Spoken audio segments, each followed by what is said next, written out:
Good morning to all 10th board students. Next month आप सभी का 10th एग्जाम है, सीबीएसई का भी, जैक बोर्ड का भी and different other state boards के एग्जाम। हम आज आपके सामने बायोलॉजी का फर्स्ट चैप्टर लाइफ प्रोसेस लेकर के आए हैं और इस पूरे वीक लाइफ प्रोसेस का हर एक टॉपिक हम लोग बारीकी से पढ़ेंगे, जिससे आपके एक एग्जाम में, आपके साइंस के एग्जाम में आप अच्छे नंबर से पास कर सके, मोर देन 90% आप नंबर ला सके। ठीक है, तो इसमें आपका फर्स्ट चैप्टर का जो टॉपिक है, जो आज हमारा टॉपिक है, वो है nutrition in plants. Life process जो फर्स्ट चैप्टर है, उसका फर्स्ट टॉपिक आज हम लोग डील करेंगे, न्यूट्रिशन इन प्लांट्स।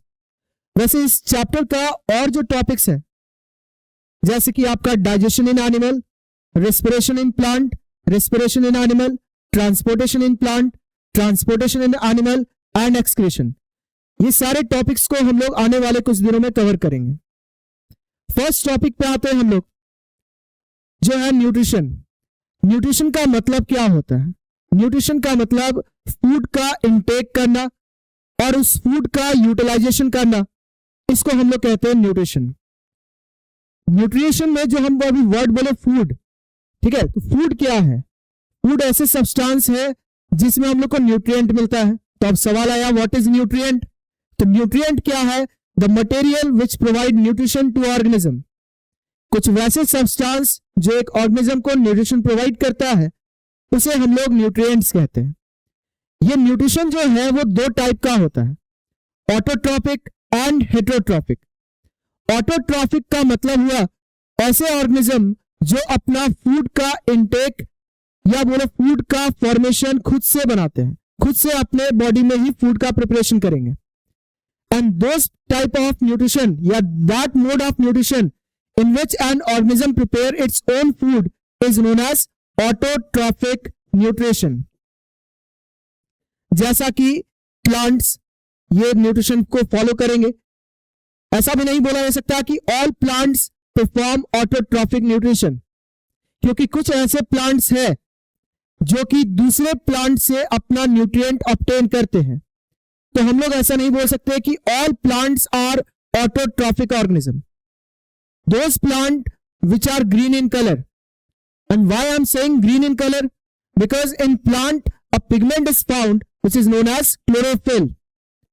क्लोरोफिल एक ऐसा पिगमेंट है जिसमें हम लोग को मैग्नीशियम मिलता है, and because of this element chlorophyll का कलर ग्रीन है।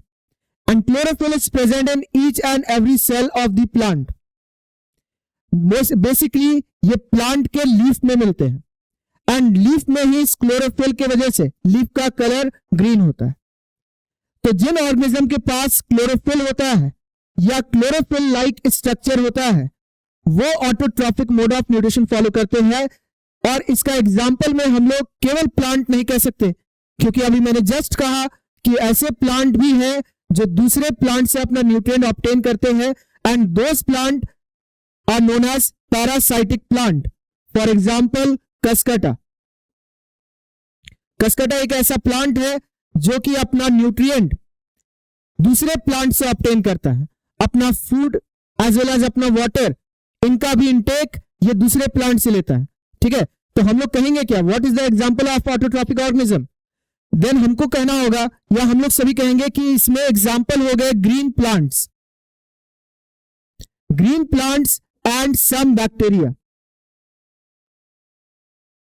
अभी मैंने जस्ट कहा था कि क्लोरोफिल जिसमें होगा या क्लोरोफिल लाइक स्ट्रक्चर जिसमें होगा, क्लोरोफिल लाइक स्ट्रक्चर, ये हम बात कर रहे थे बैक्टीरियाज का, कि कुछ ऐसे भी बैक्टीरिया है जिसके पास कुछ क्लोरोफिल लाइक स्ट्रक्चर मिलता है, and that also help in capturing or trapping the light energy, that means solar energy.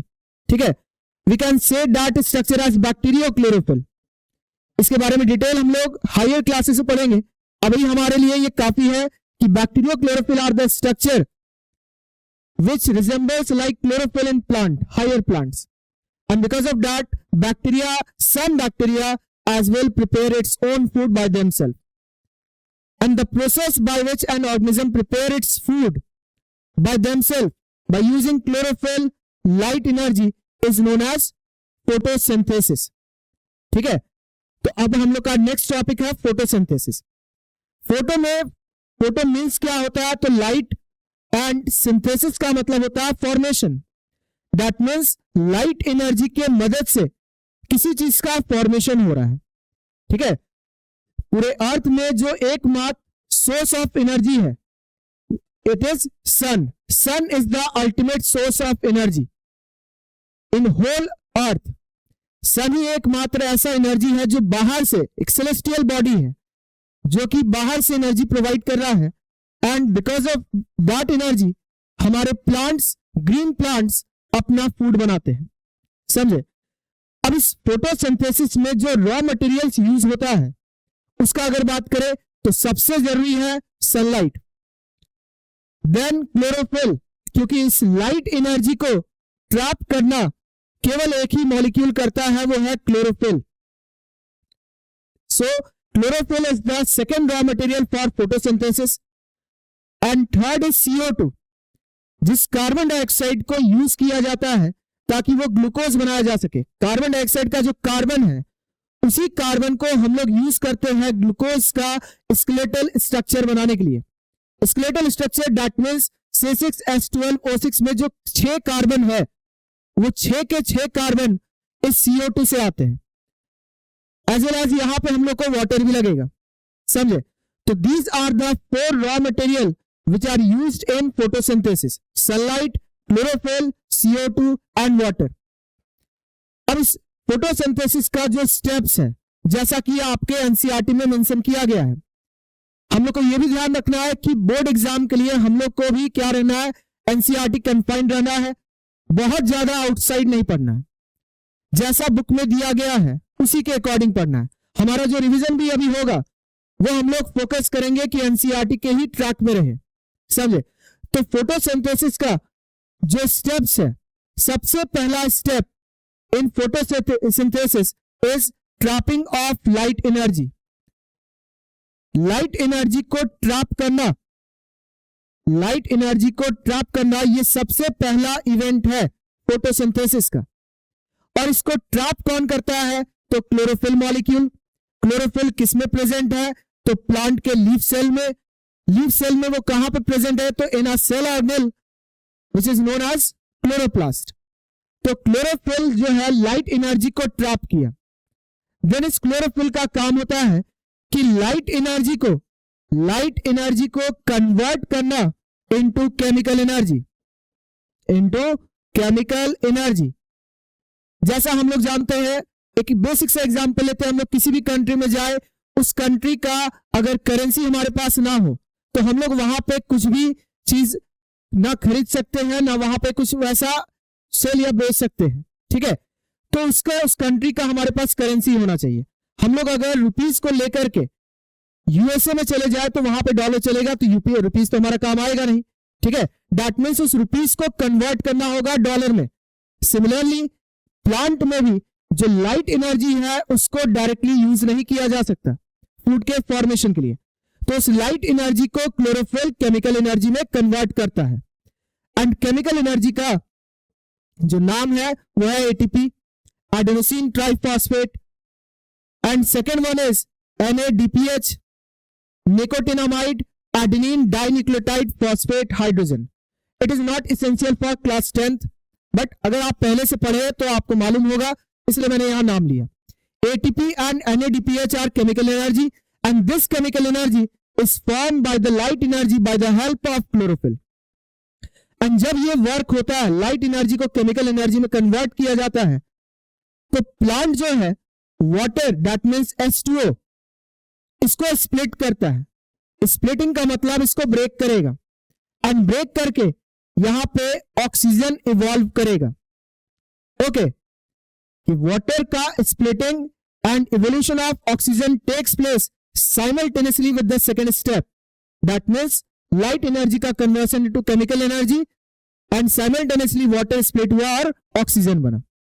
अब हमारे पास एनर्जी भी है, हमारा फोटोसिंथेसिस में ऑक्सीजन इवॉल्व होता है, ये आप जानते हैं, वो कहां से आ रहा है ये भी हम लोग जाने, वाटर से। अब इस केमिकल एनर्जी के मदद से प्लांट क्या करेगा कि CO2 जिसको वो प्लांट अपने एक टाइनी स्ट्रक्चर से इनटेक करता है, जिसको आगे हम लोग डील करेंगे, दैट मीन्स स्टोमाटा। उस CO2 को प्लांट क्या करेगा, केमिकल एनर्जी के मदद से ग्लूकोज में कन्वर्ट करेगा, C6H12O6। एंड ऑब्वियसली यहां पे एक CO2 तो 6 ग्लूकोज मतलब 6 कार्बन वाला ग्लूकोज बना नहीं सकता, तो हम लोग यहां पे 6 CO2 लेंगे और ग्लूकोज का फॉर्मेशन होगा, समझे। तो ये 3 स्टेप में फोटोसिंथेसिस कंप्लीट होता है।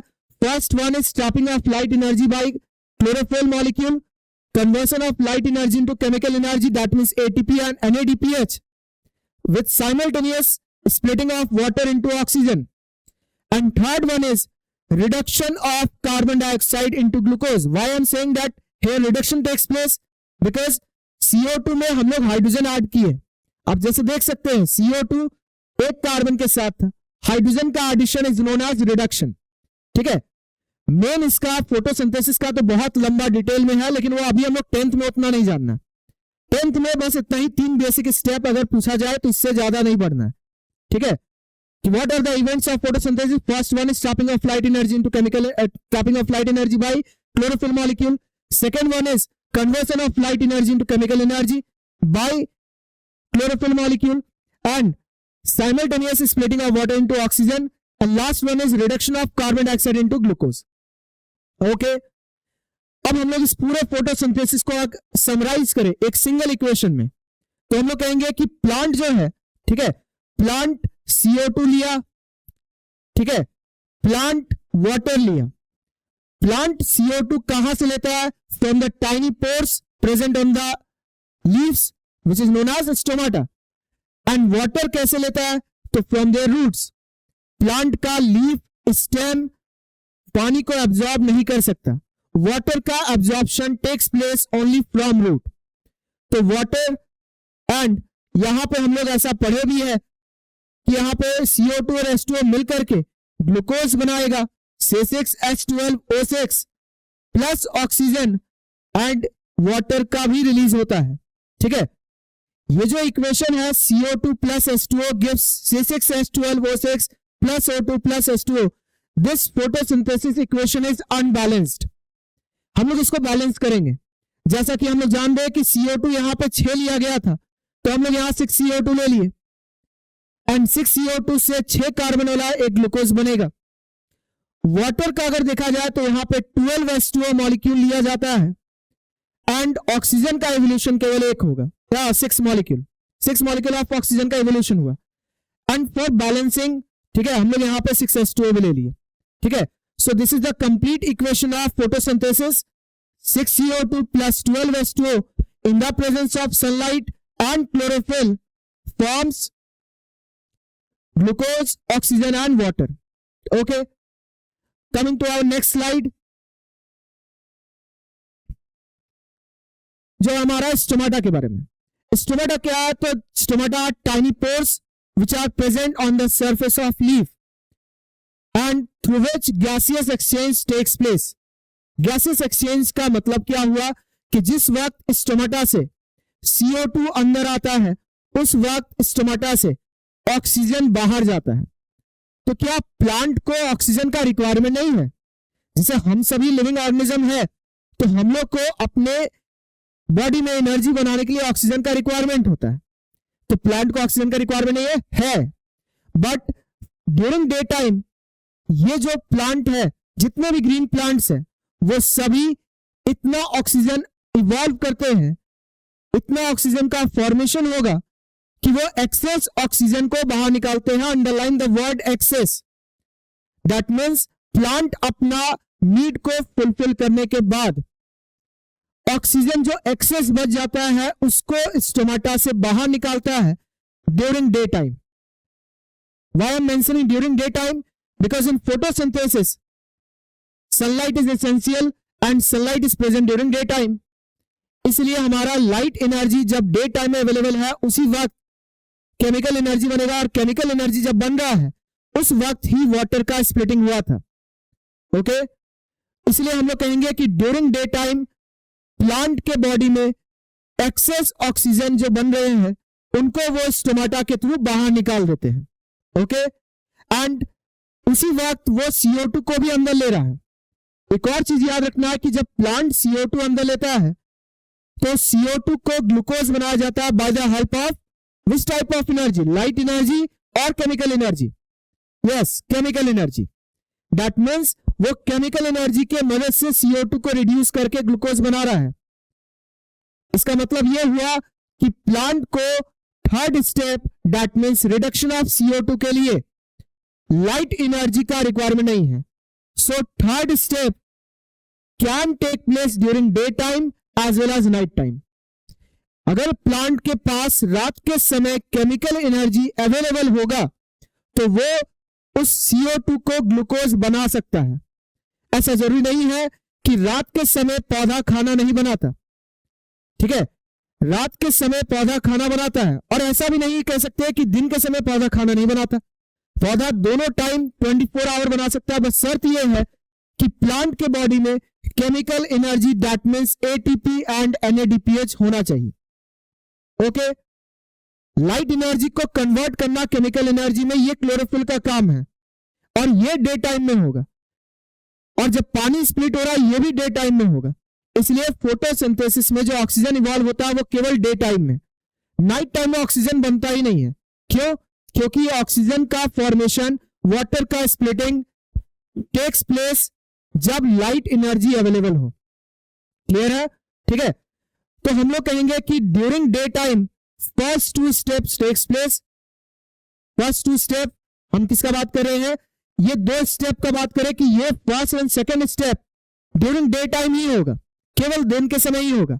लेकिन third step that is reduction of CO2 into glucose takes place at any time, but the condition is that the plant must have chemical energy that means ATP and NADPH. Clear? Stomata का हम लोग जैसा बात कर रहे थे कि stomata day time में ओपन होगा। ओपन क्यों डे टाइम में होगा? क्योंकि दिन के समय ही ऑक्सीजन का इवोल्यूशन ज्यादा हो रहा है, रात में तो हो ही नहीं रहा है।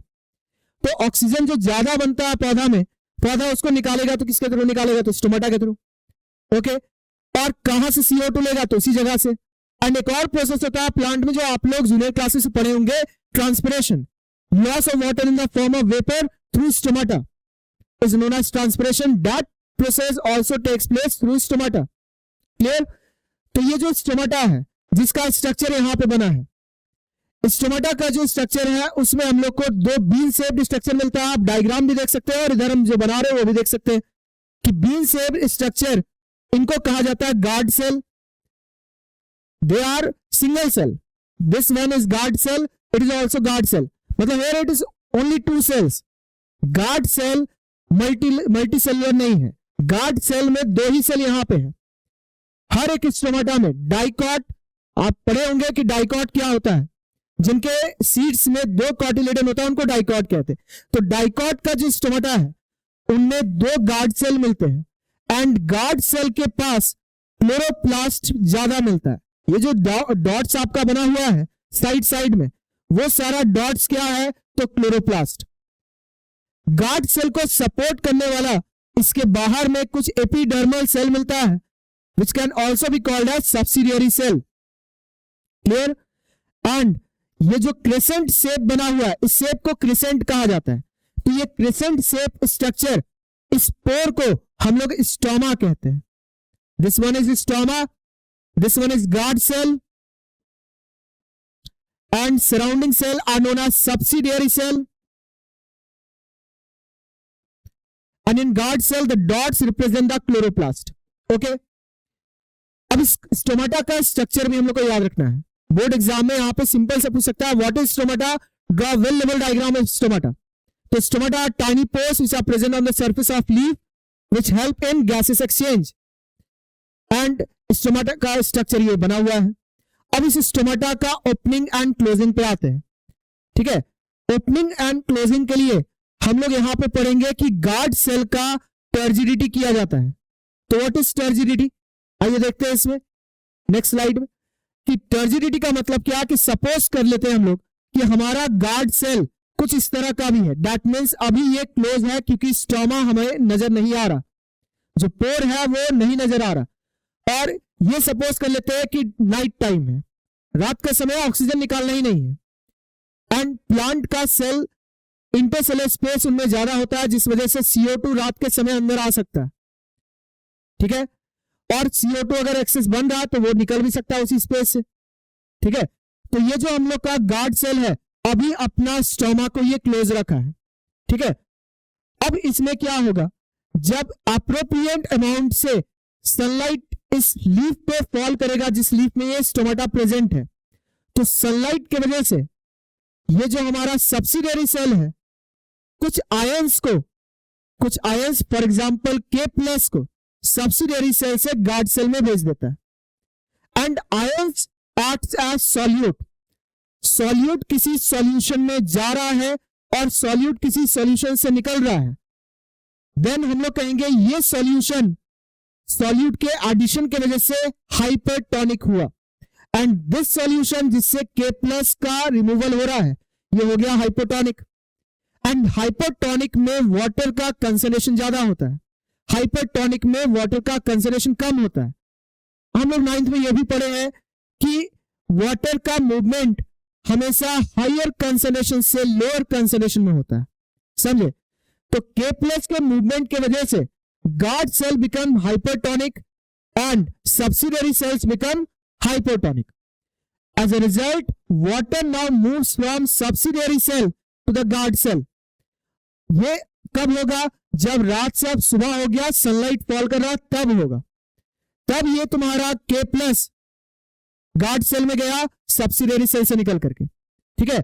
अब इसके वजह से क्या होगा कि गार्ड सेल स्वेल करना शुरू करेगा, ठीक है। अब गार्ड सेल को नेचर ऐसा बनाया है, ठीक है, कि इसका अगर स्वेलिंग होगा तो ये बीन शेप का बन जाएगा, अगर इसका श्रिंकिंग होगा तो ये कुछ इस तरह का दिखेगा, ठीक है। तो गार्ड सेल का स्वेलिंग होना इसी को हम लोग कहते हैं टर्जिडिटी। हम लोग इसमें कहेंगे कि guard cell become turgid and this property is known as turgidity. Swelling of guard cell is turgidity of guard cell, clear. As a result stoma open हो गया, ठीक है, बाहर का सब्सिडियरी सेल ऐसा है, क्लियर, ठीक है। और इसका जो हम लोग बोले कि वाटर एंट्री के बाद बीन शेप ये जो बना रहा है ये इसका प्रॉपर शेप मेंटेन रहे, इस वजह से गार्ड सेल का इनर वॉल को नेचर थिक बनाया है ताकि स्वेलिंग के दौरान, टर्जिडिटी के दौरान गार्ड सेल का बर्स्टिंग ना हो, रप्चरिंग ना हो, क्लियर। अब जब रात होना शुरू हो गया, सनलाइट कम होना शुरू हो गया, जस्ट अपोजिट काम होगा, that means K+ subsidiary cell में जाएगा। As a result, now subsidiary cell become hypertonic and guard cell become hypotonic. And पानी का मूवमेंट होगा from guard cell to subsidiary cell. Clear? And as a result क्या हुआ, guard cell shrink कर गया। Shrinking की वजह से स्टोमा जो पोर था वो बंद हो गया, समझे। तो by this way stoma gets open and close. Clear है यहां तक, ठीक है। कोई दिक्कत आप सभी को, कुछ डाउट है अपना तो आप लोग कमेंट बॉक्स में दे सकते हैं, क्लियर। एक और क्वेश्चन हमारा आता है कि डेजर्ट प्लांट जो है उनका स्टोमाटा तो डे टाइम में क्लोज रहता है, क्योंकि डेजर्ट एरिया में तो इतना टेम्परेचर होता है जिस वजह से प्लांट के बॉडी में एब्सिसिक एसिड निकलेगा and because of that stomata gate closed. तो अब दिन के समय स्टोमाटा अगर क्लोज है तो वो CO2 को लेगा कैसे। तो एक छोटा सा टॉपिक उसको भी हम लोग यहाँ पे डील कर लेते हैं कि डेजर्ट एरिया में रहने वाले पौधे वो ड्यूरिंग नाइट टाइम अपना स्टोमाटा ओपन करेगा। स्टोमाटा को अगर रात के समय ओपन करेगा तो ये CO2 को उस वक्त ले लिया, बट प्रॉब्लम इज दैट कि हमारा जो स्टोमाटा है वो CO2 अंदर तो पहुंचा दिया है, बट उस CO2 को ग्लूकोज बनाने के लिए उस वक्त लाइट एनर्जी अवेलेबल नहीं है जिसको केमिकल एनर्जी में कन्वर्ट किया जा सके। तो प्लांट क्या करता है, CO2 को कन्वर्ट करता है एक एसिड में, एक ऑर्गेनिक एसिड में जिसका नाम है malic acid. And plant during night time stores this malic acid into their vacuole. Vacuole is another cell organelle which is present in the plant cell like chloroplast, okay. तो vacuole में ये malic acid को store किया। क्यों store किया जा रहा है, क्योंकि रात के समय लाइट एनर्जी अवेलेबल नहीं है and due to unavailability of light energy chemical energy बन नहीं सकता, एंड केमिकल एनर्जी बन नहीं सकता तो ये CO2 तो वेस्ट हो जाएगा। बट उस प्लांट को तो दिन के समय CO2 लेने का मौका ही नहीं मिलेगा क्योंकि स्टोमेटा तो बंद है। तो ऑप्शन उसके पास क्या है कि रात के समय CO2 ले, उसको स्टोर करे और नेक्स्ट मॉर्निंग उस CO2 को यूज करे। तो वही यहां पे भी होगा कि CO2 को लिया गया, मैलिक एसिड में कन्वर्ट किया गया, स्टोर किया गया in the vacuole, and the next day जब मैलिक एसिड को ये निकालेगा एंड इस मैलिक एसिड को कन्वर्ट किया जाएगा CO2 में। और क्योंकि लाइट एनर्जी अवेलेबल तो रहेगा, स्टोमेटा क्लोज हो या ओपन हो, लाइट एनर्जी को तो फर्क नहीं पड़ेगा स्टोमेटा से। तो अब उस लाइट एनर्जी को केमिकल एनर्जी में कन्वर्ट किया गया by the chlorophyll, and chemical energy के मदद से इस CO2 को ग्लूकोज बनाया जाएगा इन डेजर्ट प्लांट। क्लियर है ये टॉपिक भी कि how do desert plant perform their photosynthesis? They take CO2 during the night time and stores in the form of organic acid like malic acid. And next day, they releases the malic acid, and from that malic acid, CO2 is again formed. And by using the chemical energy, which is now formed from the light energy available during that day, and that chemical energy is used to reduce the CO2 into the glucose. चलिए, अब इस chapter में हमारा 2 activity है, उन activity को भी cover करते हैं। एक्टिविटी में हमारा एक पौधा लिया गया है जिसमें बताया गया उसका लीफ होता है वेरीगेटेड। वेरीगेटेड लीफ का मतलब जिसमें green as well as non green part दोनों हो। दैट मीन्स कुछ पोर्शन में हम लोग को क्लोरोफिल मिल रहा है, कुछ में क्लोरोफिल नहीं है। जिसमें क्लोरोफिल नहीं है वो नॉन ग्रीन, वो फोटोसिंथेसिस नहीं करेगा। जिसमें ग्रीन है दैट मीन्स क्लोरोफिल वहां पे प्रेजेंट है, वो फोटोसिंथेसिस परफॉर्म करेगा। एंड जहां फोटोसिंथेसिस होगा वहां ग्लूकोज बनेगा, and plant stores the glucose in the form of starch. तो उसको स्टार्च के फॉर्म में स्टोर करेगा। लेकिन हम लोग को एक फ्रेश एक्सपेरिमेंट करना है जिस पौधे में स्टार्च बहुत ही कम हो। 0 तो नहीं किया जा सकता, बट हम लोग उसको मिनिमाइज, जहां तक मिनिमम वैल्यू है वहां तक पहुंचाएंगे। And for that this variegated plant, like this plant is known as money plant, you can see this plant। ये मनी प्लांट को हम लोग कुछ दिन तक या कुछ समय तक हम लोग इसको अंधेरे में रखें, डार्क रूम में, so that complete starch can be used by the plant।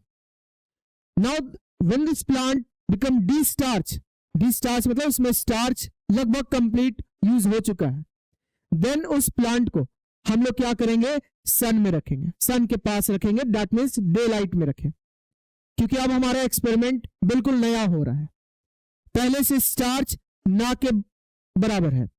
ठीक है, chlorophyll inside the chloroplast makes the new starch in the leaves.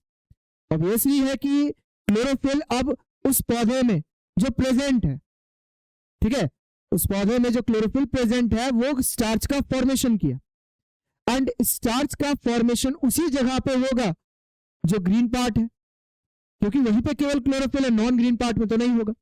समझे?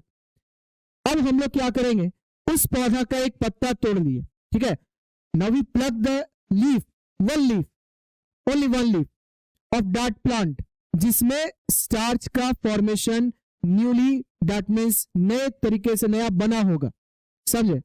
आफ्टर डी स्टार्चिंग जो पत्ते में स्टार्च बना उस पत्ते को तोड़ लिया गया, ठीक है, और उस पत्ते को हम लोग क्या करेंगे, सबसे पहले हम लोग बॉइल्ड वाटर में डाल दिए।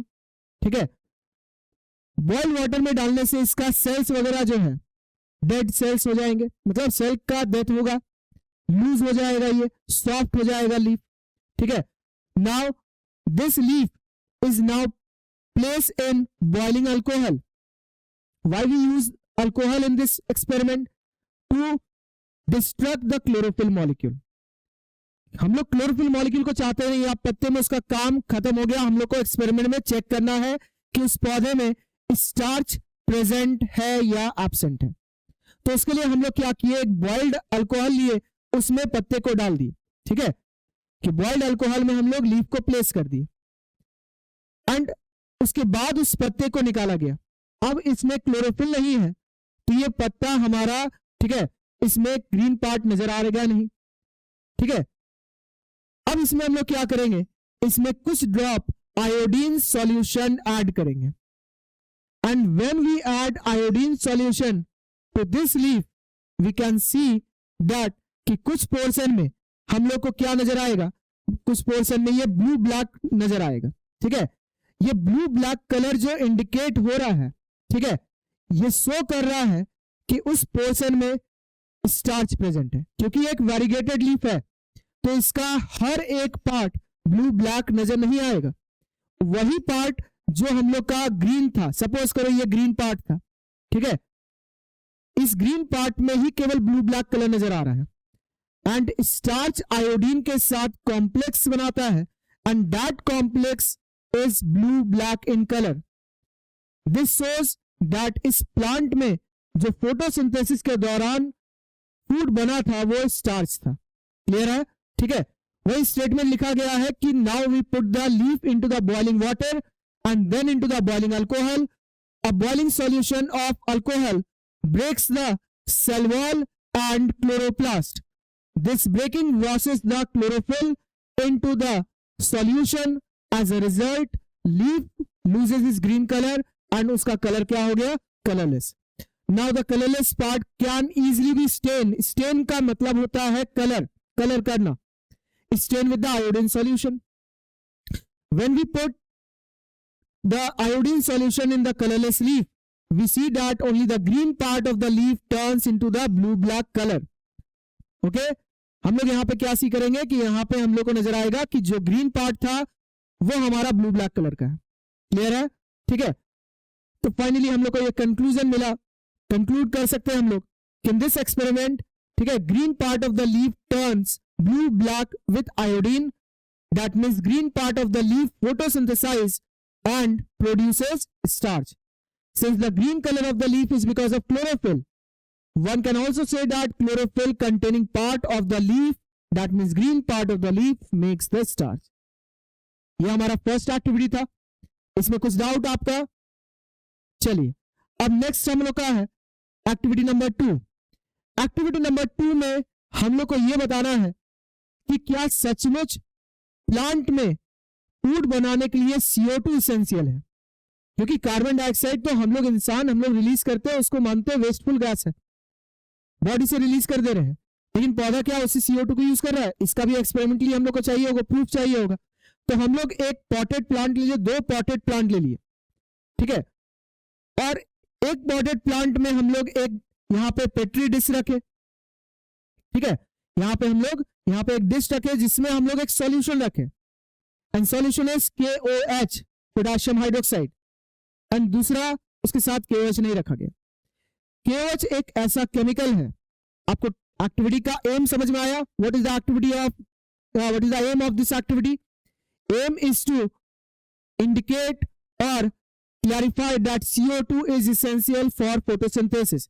और उसी के लिए हम लोग यहाँ पे एक पॉटेड प्लांट के साथ KOH रखे, बेल जार ऊपर रख दिया गया, दूसरा पॉटेड प्लांट रखे उसमें bell jar and without KOH। This KOH absorbs the CO2. How this KOH absorbs the CO2? KOH reacts with CO2 to form potassium carbonate, K2CO3 and water. ठीक है, यहां पे भी आपको अगर इक्वेशन देखना है तो बैलेंस करना होगा। ठीक है, अब हम लोग क्या देखें कि जिस पौधे में KOH रखा गया था साथ में, वो CO2 को अब्सॉर्ब कर लिया। कुछ टाइम के बाद उसको हम लोग पौधा को आयोडीन सॉल्यूशन के साथ चेक किए, दोनों पौधों को, तो हम लोग ये देखें कि जिस पौधे में KOH प्रेजेंट था उसका लीफ आयोडीन सॉल्यूशन के साथ ब्लू ब्लैक कलर शो नहीं कर रहा। दैट मीन्स वो पौधा में स्टार्च है ही नहीं।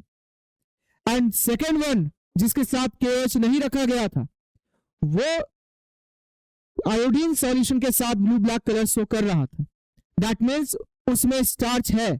स्टार्च है मतलब फोटोसिंथेसिस वो किया, जबकि दोनों एक पौधा था, दोनों पौधे के पास green colour, that means chlorophyll containing pigment, chlorophyll pigment था, बट यहां पे CO2 एक में अवेलेबल था। ठीक है, एक में CO2 अवेलेबल था और दूसरे में CO2 अवेलेबल नहीं था।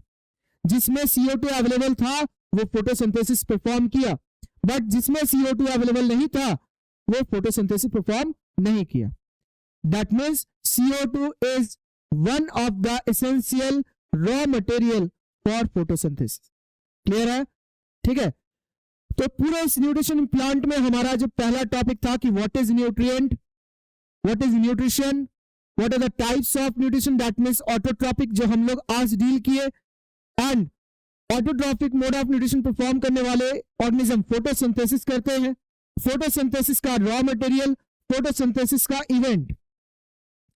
डेजर्ट प्लांट अपना फोटोसिंथेसिस कैसे करते हैं, स्टोमाटा का structure, opening and closing of stomata.